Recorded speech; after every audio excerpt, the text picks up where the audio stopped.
वहाँ के नौजवान नौकरी करने के लिए अपना बिहार प्रदेश छोड़ करके दिल्ली आते हैं, फिर आपका कर्नाटका जाते हैं, महाराष्ट्र जाते हैं, चेन्नई जाते हैं, लेकिन एक भी कल कारखाना बिहार के लोगों को नहीं। पूरी की पूरी सरकार झूठ के बुनियाद पर चला रहे हैं। और आज भी जो बिहार को इन्होंने दिया है, केवल घोषणा किया है।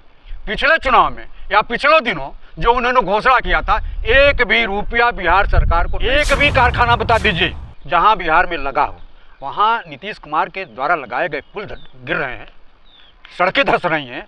क्या इसमें मोदी जी का योगदान नहीं, उनके पार्टी का योगदान नहीं? आज में पहली दफा सुना हूँ कि दामाद के लिए राष्ट्रीय स्वयं सेवक संघ का भी कोटा होता है।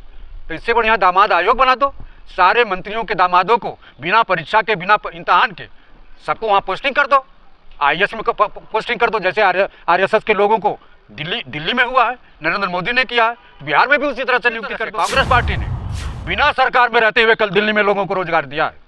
उसी तरह से सरकार में रहने के बावजूद भी नरेंद्र मोदी और नीतीश कुमार ने एक भी व्यक्ति को नौकरी नहीं दिया। हाँ, जब नीतीश कुमार की और तेजस्वी की सरकार रही है तो तेजस्वी ने लोगों को नौकरी दिया है। कांग्रेस पार्टी या इंडिया गठबंधन की जब सरकार आएगी बिहार में तो लोगों को नौकरी निश्चित रूप से दी जाएगी। ये मेरी गारंटी है, ये कांग्रेस पार्टी की गारंटी है, इंडिया गठबंधन की गारंटी है, तेजस्वी की गारंटी है।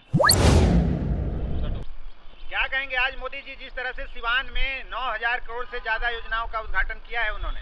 देखिए, बिहार चुनाव नज़दीक है, इसलिए श्री नरेंद्र मोदी जो देश के प्रधानमंत्री हैं, उन्होंने जुमले की बौछार किया है, जुमले की बारिश किया है। चूँकि बिहार में लोगों को लाभान्वित करना है। अब तक एक बात बताइए, नीतीश कुमार इन्हीं के गठबंधन की सरकार है, उन्होंने बिहार के लिए कौन सा कार्यक्रम कर दिया, कौन सा कल कारखाना दे दिया? आप लोग देश के जागरूक लोग हो, आप बताओ ना कि एक भी कल कारखाना बिहार के लोगों को के पलायन को, जो नौकरी इन्होंने नहीं दिया, पलायन को रोकने का कोई प्रयास किया? वहाँ के नौजवान नौकरी करने के लिए अपना बिहार प्रदेश छोड़ करके दिल्ली आते हैं, फिर आपका कर्नाटका जाते हैं, महाराष्ट्र जाते हैं, चेन्नई जाते हैं, लेकिन एक भी कल कारखाना बिहार के लोगों को नहीं दिया।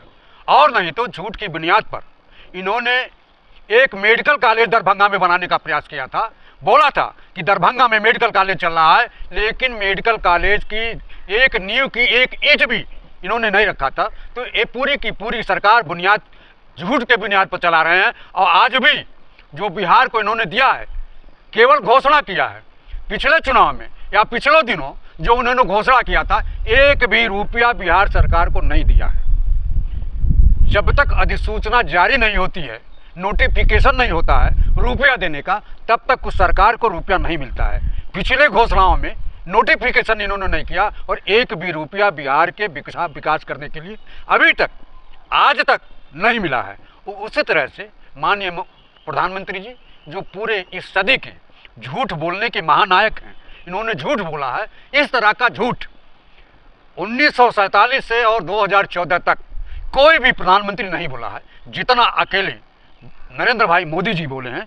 झूठ की बुनियाद पर इनकी सरकार बनी है और इसी तरह से झूठ की फसल बिहार में भी काटने का प्रयास कर रहे हैं। आप बताइए, इन्हीं दोनों के गठबंधन की सरकार बिहार में चल रही है, अपराध चरम सीमा पर है। वहाँ मंत्री का रिश्तेदार मारा जाता है, वहाँ जो गृह राज्य मंत्री हैं उनके भांजे को गोली मार करके मौत के घाट उतार दिया जाता है। उनकी भांजी भी दुर्घटनाग्रस्त है। जहाँ इस तरह का कानून, जहाँ सिपाही पर चार सिपाही पर भाजपा के लगे हुए झंडे को, इन 4 सिपाहियों को रगड़ दिया जाता है, रौंद दिया जाता है, जिसमें एक महिला सिपाही की मौत हो जाती है, दरोगा मारे जाते हैं। आज तो मैं सुना हूँ कि तेजस्वी के घर के बगल में भी गोली चली है। आप बताइए, नेता प्रतिपक्ष के घर के बगल में गोली चलती हो और आप कहेंगे कि वहाँ सुरक्षा व्यवस्था है, वहाँ कानून व्यवस्था ठीक है? क्या ये प्रधानमंत्री की जिम्मेदारी नहीं है क्या? मोदी जी कह रहे हैं कि जो बदहाल बिहार था वो 20 साल पहले का था, अब हमने 20 साल में खुशहाल बिहार बना दिया। आपको बता रहा हूं कि एक भी विकास की ईंट नीतीश कुमार और बीजेपी के जो सहयोग से सरकार चल रही है, आप बताइए ना, एक भी कारखाना बता दीजिए, एक भी कारखाना बता दीजिए जहां बिहार में लगा हो। वहां नीतीश कुमार के द्वारा लगाए गए पुल गिर रहे हैं, सड़कें धंस रही हैं। क्या इसमें मोदी जी का योगदान नहीं, उनके पार्टी का योगदान नहीं? उन दोनों के सहयोग से बिहार की सरकार चल रही है, एक भी विकास की ईंट नहीं रखी गई है। आप बताइए, जब कांग्रेस पार्टी ने कहा तब जाकर के उन्होंने एक आयोग बनाया। किस चीज़ का? अभी क्रियान्वयन उस आयोग का नहीं हुआ। सवर्ण आयोग? नहीं, वो जो खाने वाली चीज़ आती है, मखाना।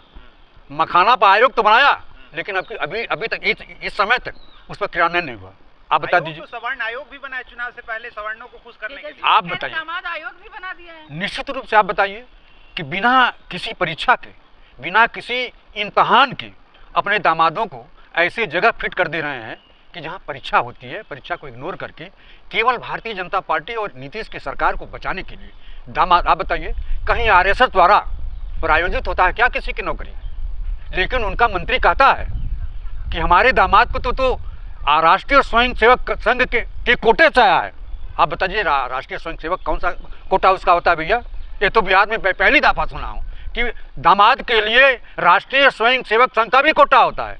तो इससे बढ़िया दामाद आयोग बना दो, सारे मंत्रियों के दामादों को बिना परीक्षा के, बिना इम्तहान के सबको वहाँ पोस्टिंग कर दो, आईएएस में पोस्टिंग कर दो, जैसे आरएसएस के लोगों को दिल्ली में हुआ है, नरेंद्र मोदी ने किया है। बिहार में भी उसी तरह से नियुक्ति कर दो। इसी तरह से बिहार से नौजवानों का पलायन हुआ है। नौजवानों के पलायन को रोकना चाहिए। और जिस तरह से कांग्रेस पार्टी ने बिना सरकार में रहते हुए कल दिल्ली में लोगों को रोजगार दिया है, उसी तरह से सरकार में रहने के बावजूद भी नरेंद्र मोदी और नीतीश कुमार ने एक भी व्यक्ति को नौकरी नहीं दिया। हाँ, जब नीतीश कुमार की और तेजस्वी की सरकार रही है तो तेजस्वी ने लोगों को नौकरी दिया है। इसलिए कांग्रेस पार्टी या इंडिया गठबंधन की जब सरकार आएगी बिहार में तो लोगों को नौकरी निश्चित रूप से दी जाएगी। ये मेरी गारंटी है, ये कांग्रेस पार्टी की गारंटी है, इंडिया गठबंधन की गारंटी है, तेजस्वी की गारंटी है कि उनके लोग का आना तो फिर से वही जंगल राज वाली बात हो जाएगी। आप बताइए, 20 साल से है, 20 साल से किसकी सरकार है? आप बार बार तेजस्वी के पिता की सरकार की बात करते हैं, वर्तमान की बात करो ना। हिंदुस्तान के प्रधानमंत्री नेहरू जी की बात करते हैं, इंदिरा जी की बात करते हैं। 2014 से आपकी सरकार है, आपकी जिम्मेदारी क्या है? क्या आपकी जिम्मेदारी नहीं है क्या? जो चीज़ें हिंदुस्तान में हो रहा है गैर जानकारी में आपको नहीं हो रहा है, आपकी जानकारी में हो रहा है, आपकी जिम्मेदारी नहीं है। नेहरू जी पर आप थोप दोगे? जो बीता हुआ कल है उसकी बात न करो ना, वर्तमान की बात करिए। वर्तमान में आपकी जिम्मेदारी है और आपको नैतिकता के आधार पर देश के नौजवानों का जो शोषण हो रहा है, जो उनके ताकत का ह्यूमिनेशन हो रहा है, उसकी जिम्मेदारी आपकी है, भारतीय जनता पार्टी की है और नीतीश कुमार की है कि बिहार में पलायन आपको रोकना पड़ेगा। लेकिन आपके जो नेता हैं राहुल गांधी, वो तो पहले ही लग रहा है हार मान चुके हैं। वो कह रहे हैं महाराष्ट्र जैसा बिहार भी जीतेगी। देखिए, उन्होंने एक बात, हार की बात नहीं की है। उन्होंने ये कहा है कि जैसे वोट महाराष्ट्र में विधानसभा में जो पड़ा उससे 60 लाख वोटर कैसे जुट गए।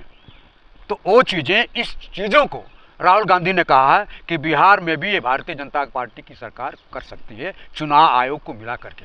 इसलिए खाली आरोप लगाएंगे। आप बताइए ना, ये लोग तो कह रहे हैं कि मतपत्र के जरिए चुनाव होना चाहिए। तो वोटर फ्लोटिंग का तो फिर मामला मतपत्र से हो चाहे ईवीएम से, अगर वोटर्स बढ़ा दिए गए तो नहीं, अगर मतपत्र से होगा तो आपकी वो धांधली नहीं चल पाएगी जो धीरे धीरे आप 5 दिन में 1 घंटे में वोटरों की संख्या बढ़ा देते हो। 1 घंटे में अगर 60 लाख वोट बढ़ जाता है। अध्यक्ष ये कह चुके हैं मल्लिकार्जुन खड़गे कि ईवीएम में कोई धांधली हो ही नहीं सकती है। नहीं, सवाल ही नहीं होता है। नहीं, सवाल ही नहीं होता है। खड़गे जी ने यह सवाल कभी कहा नहीं। आपको बता रहा हूं कि बिहार में इंडिया गठबंधन की सरकार बनने जा रही है और तेजस्वी वहाँ चीफ मिनिस्टर होने जा रहे हैं। इंडिया गठबंधन में सीटों का बंटवारा भी हो चुका है।